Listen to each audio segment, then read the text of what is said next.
Perkenankan saya Agung Wisnuwardana, aktivis 98, demi keberkahan negeri ini, demi keberlimpahan negeri ini, demi cinta kami yang dalam pada tanah dan air negeri ini, kami sampaikan proposal khilafah untuk Indonesia. Untuk Indonesia yang lebih rahmat, untuk Indonesia lebih barokah. Pertama, khilafah akan menata ulang sistem kepemilikan tadi dengan pola yang sesuai dengan syariat Islam. Semua konsesi tambang balikkan milik rakyat. Semua konsesi mineral, batu bara, minyak dan gas kembalikan kepada rakyat. Asing gimana? Ya asing suruh pulang. Betul. Asing suruh pulang. Ini harus pemimpin yang berani yang kayak gini. Betul. Pak Jokowi wani pora. Nek wani, ayo Pak. Ini tawaran kita, ya. Kedua, khilafah akan menjalankan politik ekonomi Islam. Apa politik ekonomi Islam itu? Memastikan 6 kebutuhan pokok itu terpenuhi dengan baik di tengah-tengah masyarakat. Pangan, sandang, papan, pendidikan, kesehatan dan keamanan. Kesehatan mah harus gratis lah, wong kaya, kita kan? Pendidikan harus bisa gratis, wong kita kaya. Jangan sampai urusan kesehatan harus bayar BPJS. Ini tawaran kami, Pak. Kok bisa kayak gitu? Tadi pendapatannya sudah surplus. Kira-kira logika pengelolaan ekonomi. Nggak perlu investasi, nggak perlu utang, nggak perlu. Pajak nggak perlu. Kita mainkan. Tuh, yang kedua. Yang ketiga, khilafah akan menawarkan untuk menghapus sektor non-real. Sektor non-real, sektor moneter yang menjadikan uang sebagai komoditas. Kenapa? Karena itu riba dan pasti akan membawa kemudaratan, tidak barokah. Kalau tidak barokah maka negeri ini tidak akan kuat. Nah, ini yang dahsyat ini. Mari khilafah menawarkan gagasan untuk mengakhiri dominasi dolar Amerika Serikat. Setuju? Untuk mengakhiri juga nanti kalau ada ke depan yuan Cina harus diakhiri juga. Dengan apa? Sistem moneter Islam yang berbasis dinar dan dirham, berbasis emas dan perak, sehingga kuat jaya dan adidaya dunia.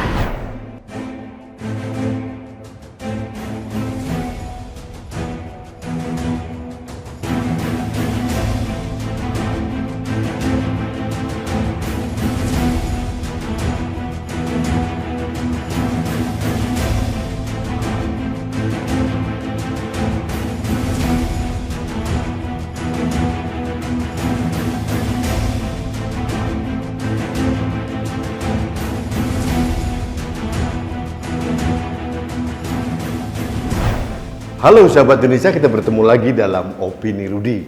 Sahabat Indonesia, barusan kita simak video yang viral beberapa hari terakhir ini.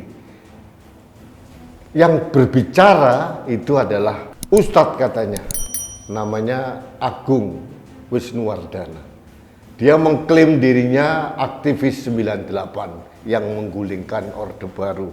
Nah, sekarang dengan narasi yang disampaikan tadi, dia berencana menggulingkan pemerintah yang sah. Bukan hanya pemerintah yang ingin dia gulingkan, tapi adalah sistem ketatanegaraan kita. Dia mau mengganti Pancasila, ideologi negara kita. Dia mau mengganti sistem ketatanegaraan kita.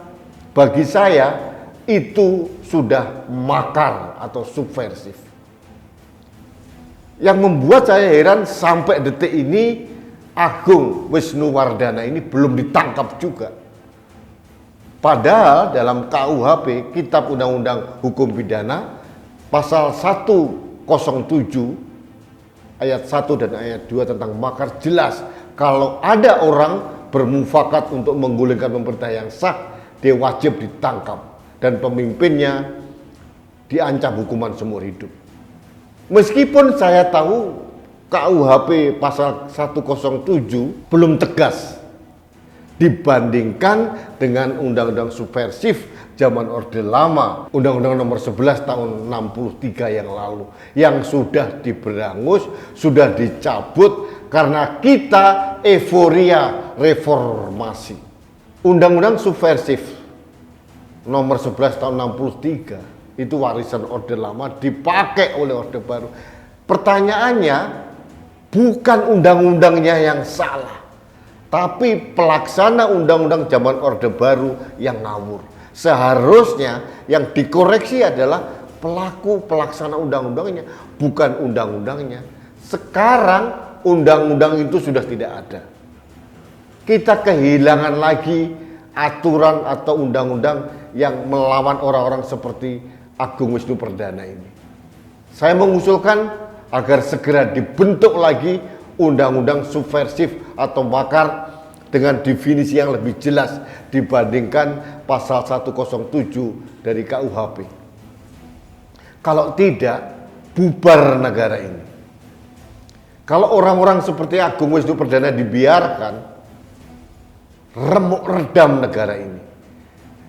Dia dan komplotannya jelas-jelas mempunyai intens atau niat untuk mengganti ideologi negara, mengganti sistem ketatanegaraan kita.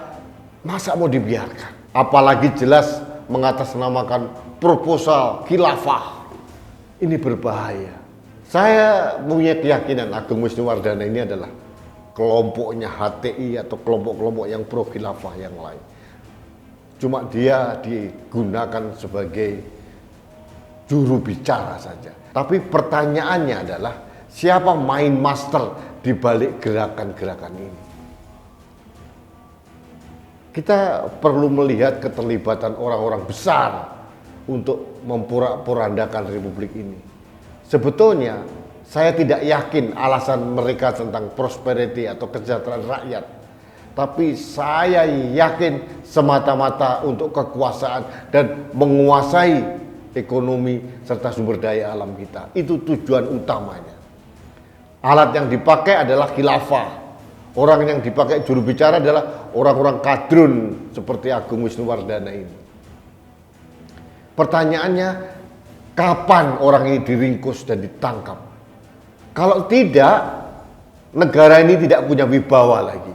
Presiden Jokowi dianggap tidak mempunyai wibawa dan kehormatan karena sudah diacak-acak oleh orang-orang seperti Agung Wisnu Wardana dan dibiarkan saja oleh aparat kepolisian. Sahabat Indonesia, bersama opini saya ini, saya menghimbau kepada Kapolri untuk segera menangkap orang-orang seperti Agung Wisnu Wardana dan kelompoknya serta menguliti siapa main master di belakangnya. Karena saya yakin Agung Wisnu Wardana hanya proksi atau pion yang digunakan untuk bersuara, tapi ada main master di belakangnya. Itu yang pertama. Yang kedua, saya mohon kepada DPR dan pemerintah untuk memikirkan lagi membentuk undang-undang subversif dengan disesuaikan situasi kekinian kita sekarang. Jangan sampai kita kehilangan aturan, acuan untuk menangkap orang-orang yang jelas-jelas akan mengganti ideologi negara kita dan mengganti sistem ketatanegaraan kita. Kalau saya baca pasal 107 KUHP belum cukup untuk menghukum orang-orang yang akan mengganti ideologi negara kita. Pengacara mereka akan berkelit, pengacara mereka akan gesit untuk berselancar atau mungkin menolak serta mendinai semua aturan yang ada. Jadi saya mohon untuk dipikirkan lagi, kita bentuk lagi undang-undang subversif atau makar yang lebih jelas dengan detail kekinian. Itu saran saya.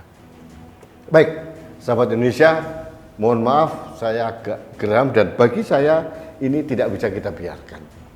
Bukan sekedar main-main melihat video lucu-lucuan lalu kita mengutuk di media sosial. It's not enough. Tidak cukup. Harus ada suara keras untuk menekan pemerintah, aparat kepolisian untuk menindak orang-orang seperti ini. Saya kira itu intent saya. Mudah-mudahan semua pemangku kepentingan di negeri ini mendengar dan bergerak bersama-sama kami untuk menenggelamkan orang-orang berniat mengganti ideologi negara, berniat mengganti sistem ketatanegaraan kita. Itu intent saya, itu niat saya, itu upaya saya yang saya suarakan melalui opini Rudi hari ini. Terima kasih. Saya tetap mengajak Anda untuk selalu taat protokol kesehatan. Salah satunya tetap menggunakan masker. Karena masker saya melindungi Anda, masker Anda melindungi saya, masker kita melindungi Indonesia. Salam satu Indonesia, salam budaya Nusantara, salam toleransi, salam sehat untuk Indonesia. Kita selamatkan NKRI dari orang-orang seperti Agung Wisnu Wardana. Terima kasih, saya Rudi SK.